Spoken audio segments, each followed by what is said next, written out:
Ngayon mga kababayan, base doon sa aking sinabi, mayroong kagaya, kaparehas na sitwasyon itong si Rodante Marcoleta, mga bossing Chief Amoser. Sa katauhan naman ni Chis Escudero ho, mga bossing. O, di ba yung kay Chis Escudero naman, ano sabi ng COMELEC? Kumbaga para sa kanila, absuelto. Pero ang sabi ng Supreme Court, parang hindi kami makapaniwala doon o parang um, hindi kumbinsido yung COMELEC doon sa naging hatol ng COMELEC dito kay Chis Escudero. Pakinggan no. Na ang Korte Suprema para busisiin ang pag-absuelto ng COMELEC kay Senador Chis Escudero tungkol sa milyon-milyong donasyon mula sa isang kontratistang iniuugnay sa flood control scandal. Nakatakdang silipin ng Korte Suprema kung tama ba ang desisyon ng COMELEC na i-clear si Senator Chis Escudero. Marcoleta, kanina topic ka namin ha. O yan, parehas kayo ni Chis Escudero na ang Supreme Court naman mukhang hindi kumbinsido doon sa mga paliwanag at dahilan at sinasabi ng COMELEC patungkol doon sa pag-absuelto nila kay Chis Escudero na same din, no? May nanggaling na pera galing kay Lawrence Lubiano, 30 million naman ito. Na kaya lang may-ari naman ito ng construction company. Kaugnayan ng 30 million peso campaign donation umano mula sa kontratistang si Lawrence Lubiano.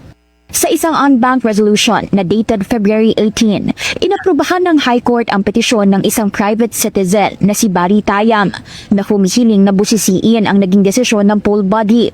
Nauna na kasing nagpasya ang COMELEC Political Finance and Affairs Department noong November 2025 na walang nilabag na election law si Escudero sa pagtanggap ng donasyon.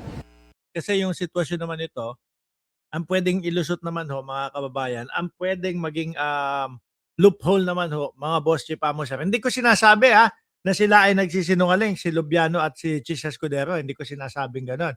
Ang posible daw ho, mga kababayan, na maging loophole naman ito ay sasabihin lang ni Lubiano na yung pera na i-donate niya o binigay niya para sa kampanya ni Chis Escudero ay galing sa kanyang sariling bulsa at hindi galing doon sa construction company niya. Tapos na. Ganon kadali. Kaso mga kababayan, ang Supreme Court ay umaapila, mukhang hindi kumbinsido doon sa ganong estilo o ganong pagpapaliwanag nila Chis Escudero at ni Lubiano. Wala rin daw nilabag si Lubiano sa pagbibigay nito ng kontribusyon sa kampanya ng senador. Sa ilalim ng Section 95C ng Omnibus Election Code, bawal magbigay ng campaign donation ang mga tao o kumpanyang may kontrata o subcontract sa gobyerno para sa government projects o services.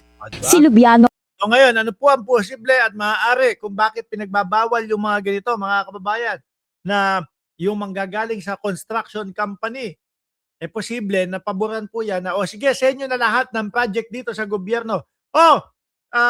Kayo dyan, Department of Budget o kung sino man yung mga lalapitan nito, tanggapin ninyo yung kanilang serbisyo para sila ang gumawa ng mga proyekto niya. Backup ko yan, kaibigan ko yan, senador ako. Ganun ho, kaya ipinagbabawal din po, mga kababayan. Same lang din nung kay Rodante Marcoleta, na posible na itong si Mike Defensor ay di kalayuan o in future time ay hihingi po ng pabor galing kay Rodante Marcoleta at ang sasabihin lang, brother, grabe yung laki ng donasyon ibinigay namin sa iyo tapos ngayon hindi man lang kami makahingi ng konting pabor sa iyo. Ganyan din ho, mga bossing, no? Parehas sa parehas lang. ay iniuugnay sa Centerways Construction, isa sa mga kumpanyang naiuugnay sa flood control projects ng gobyerno. Siya rin umano ang pinakamalaking campaign donor ni Escudero, ayon na rin sa mga naunang report. 30 milyones.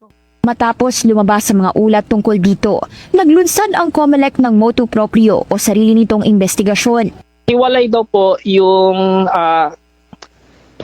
entity ni Centerways doon kay Lawrence Lubiano. Pero yan yung sinasabi ko sa inyo, na pwede na sabihin nila na yung perang ibinigay kay Chis Escudero na 30 million ay galing sa bulsa mismo ni Lubiano at hindi doon sa Centerways na construction company na pagmamay-ari ni Lubiano. Ako, inargue ko na paano magiging hiwalay, 99% owned yan ni Lubiano, control niya yung Center West. Saka yung kinikita niyan, and yung 30 million, saan niya Oo nga naman. Tama nga naman si John Barry Tayam. 100%, no, na si Lubiano ang may-ari ng Center West at yung perang mapupunta sa bulsa ni Lubiano ay galing sa Center West. Nga naman, may punto nga naman si Sir. kukunin more sure, galing din naman sa Center West as contractor. Wala pang opisyal na komento sa panig ni Escudero kaugnay ng High Court decision habang kinilala naman ito ng COMELEC. Tila marami daw kasing loopholes sa election law ang mabibigyang Kailangan maano yan, masolusyonan po at matakpan ho yan mga kababayan. Actually, pati nga yung, di ba, yung sa teknikalidad, yung sa impeachment ng Vice Presidente, teknikalidad naman ang dinali nila doon para hindi matuloy. Yung una, at kasama si Chis Escudero ho, mga bossing, sa nagpatagal at para hindi matuloy yung unang impeachment ng Vice Presidente ho, mga bossing, di ba? linaw, kabilang ang usapin sa campaign donations. Dito po kasi sa Omnibus Election Code, walang ganyan. Hindi naman po pwedeng mag-imbento ang COMELEC. Kaya nga po sabi namin, napakaraming malilinawan sa bagay na ito. Kaya wini-welcome po ng COMELEC kung sakali man pong ito'y didesisyonan ng Supreme Court. Sa gitna ng init ng flood control scandal, bumaba sa pwesto si Escudero bilang nooy Senate President. Mabigat din ho ang kinakaharap nitong si Senator Chis Escudero ho, mga bossing. Ay bakit po? Kasi kasama siya doon sa mga senador o kasama siya doon sa majority, mga kababayan, na may mga kinakaharap o kakaharaping kaso, mga boss chief, sir. At ang laging sinasabi ng mga DDS dyan, bakit ganon? Parang puro na lang yung mga senador o yung majority ay iniisa-isa ng kasuhan. Hindi po totoo yan, mga bossing. Ano po? At ako, panigurado ko, pati po itong si Panelo ay kagagalitan na din po ng mga DDS, mga kababayan. Kasi hindi tumutugma yung sinasabi ni Rodante Panelo. Ni Panelo doon po sa mga DDS. Sabi ni Salvador Panelo, mga kababayan dito, hindi ako naniniwala na tinatarget daw ang mga miyembro ng majority. Yes. Dahil dati pa lang mga boss si Pamo, sir, last year pa lang, meron ng mga inaantabayanan na mga kaso dito sa mga ito. Sila Boss Jinggoy Estrada, nabanggit na yung mga pangalan niya. Si Boss Jinggoy, si Boss Villanueva, si Chis Escudero, bandang mga panahon ng September, October,